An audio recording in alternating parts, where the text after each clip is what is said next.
और ऑपरेशन सिंदूर को लेकर के लोकसभा में राजनाथ सिंह क्या कुछ कह रहे हैं, आपको सुनवाते हैं। हमने यह प्रश्न पूछा था कि हमारी सेना और हमारी जनता अपमानित क्यों हुई।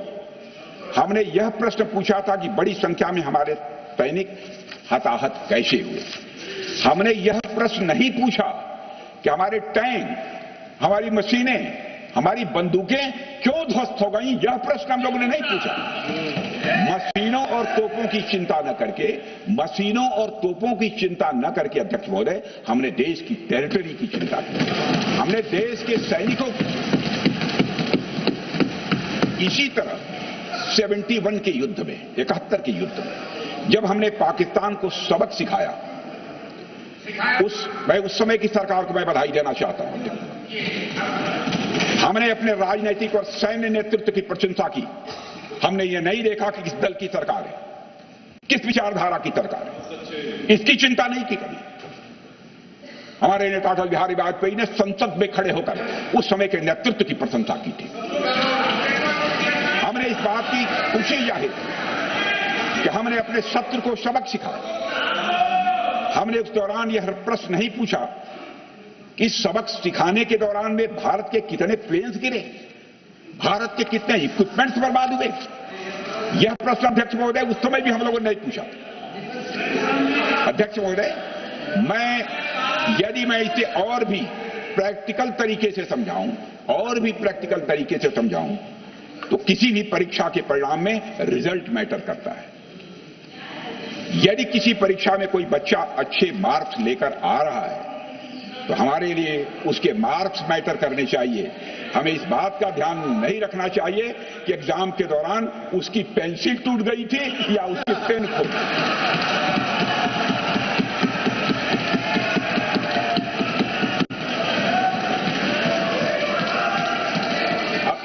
अध्यक्ष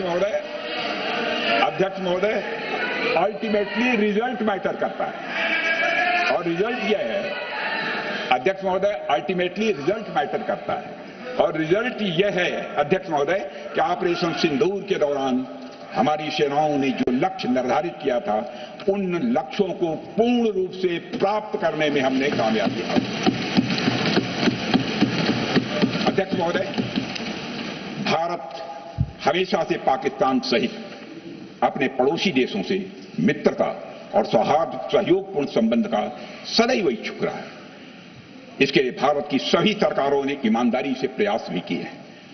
वह चाहे आदरणीय लाल बहादुर शास्त्री जी हों, या अटल बिहारी वाजपेयी जी हों, या हमारे स्वर्गीय मनमोहन सिंह जी हों, या प्रधानमंत्री श्री नरेंद्र मोदी जी, सभी ने हमेशा चाहा है कि इस इलाके में शांति और समृद्धि बनी रहे। सभी ने यह चाहा। अध्यक्ष महोदय, यह बात हमारी सिविलाइजेशनल वैल्यूज के साथ मेल खाती है, इसलिए ऐसा हुआ। अध्यक्ष महोदय,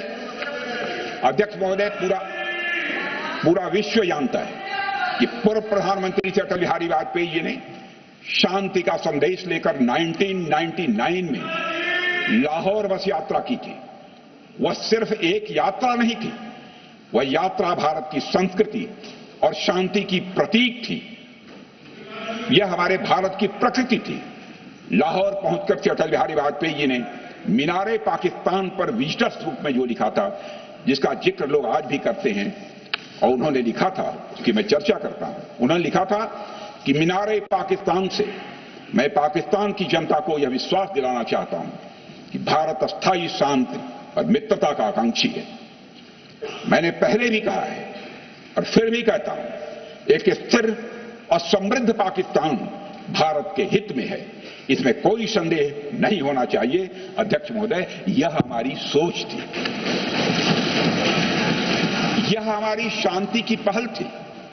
यह पहल हमारी हजारों साल पुरानी सांस्कृतिक चेतना, हमारी नैतिक शक्ति और हमारी सभ्यता के उन मूल्यों से निकली थी जो शांति को शक्ति मानती है। अध्यक्ष महोदय, लेकिन हमारे शांति के प्रयास को हमारी नाइविटी, उदारता या सरलता समझ लिया गया।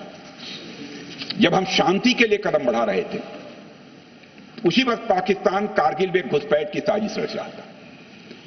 हम दोस्ती के राह पर थे, तो वो षड्यंत्र की राह पर थे। जब हम मामला खुलकर सामने आया तो हमारे वीर सैनिकों ने इस घुसपैठ के खिलाफ कार्रवाई करना प्रारंभ किया और जब भारत की जीत सामने दिखाई दे रही थी तो पाकिस्तान ने परमाणु युद्ध की धमकी दे डाली। अध्यक्ष महोदय, तब हमारे प्रधानमंत्री, तत्कालीन प्रधानमंत्री आदरणीय अटल बिहारी वाजपेयी जी ने कहा था, पाक सेना के परमाणु हमले से भारत का तो कुछ नहीं बिगड़ेगा, लेकिन पाकिस्तान दूसरे दिन का सूरज नहीं देख पाएगा।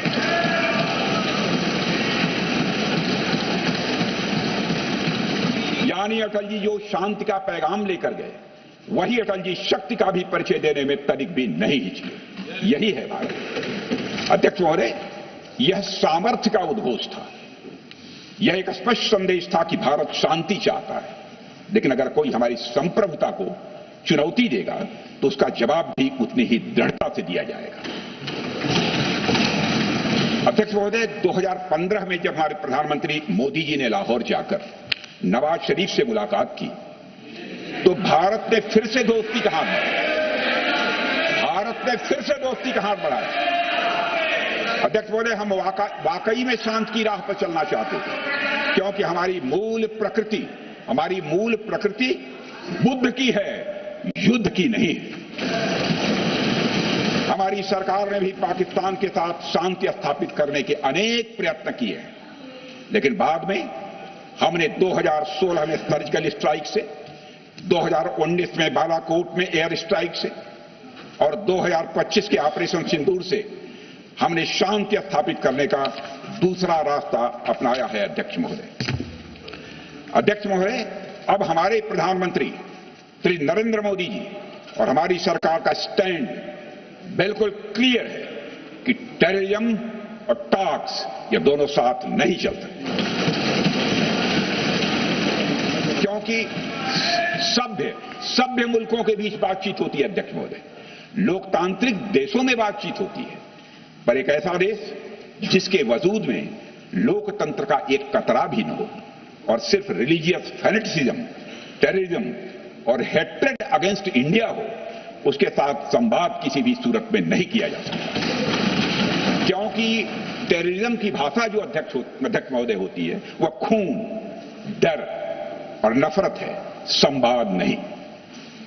गोलियों की आवाज में संवाद की आवाज दब जाती है। जहां खून बहता है वहां बातचीत की गुंजाइश अध्यक्ष महोदय नहीं बचती। अध्यक्ष महोदय, पाकिस्तान की वर्तमान स्थिति अब जग जाहिर है। जिस देश ने आतंक को अपनी विदेश नीति का औजार बना लिया, वह अंततः अपने ही जाल में फंस जाता है। पाकिस्तान की नीति और चरित्र को लेकर कोई भ्रम नहीं रहना चाहिए। यह एक ऐसा देश है जो वैश्विक आतंकवाद की नर्सरी है और उन्होंने इसको अपनी स्टेट पॉलिसी का भी एक आधार बनाया हुआ है। अध्यक्ष महोदय, ऑपरेशन सिंदूर के दौरान पूरी दुनिया ने देखा है कि पाकिस्तान में सरकार आतंकवादियों के लिए स्टेट फ्यूनरल का इंतजाम कर रही है और सैन्य अधिकारी भी आतंकवादियों के जनाजे में भाग लेते हैं।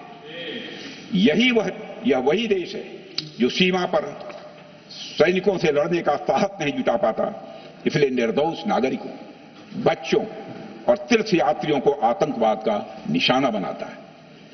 पाकिस्तान की सेना और आईएसआई आतंकवाद को एक प्रॉक्सी वार के रूप में अध्यक्ष महोदय इस्तेमाल करती हैं और उसके सहारे वे भारत को डिस्टेबलाइज करने का सपना देखती है। अध्यक्ष महोदय, मैं लोकतंत्र के मंदिर में खड़े होकर यह बात कह रहा हूं कि भारत को 1000 कट्स देने का सपना पालने वालों को नींद से जग जाना चाहिए। यह मोदी जी के नेतृत्व वाला नया भारत है जो आतंकवाद के खिलाफ किसी हद तक जाता है।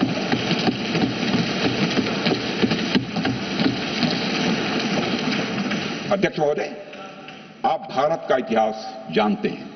देखिए, हमने कभी भी किसी की 1 इंच जमीन पर आज तक कभी कब्जा नहीं किया।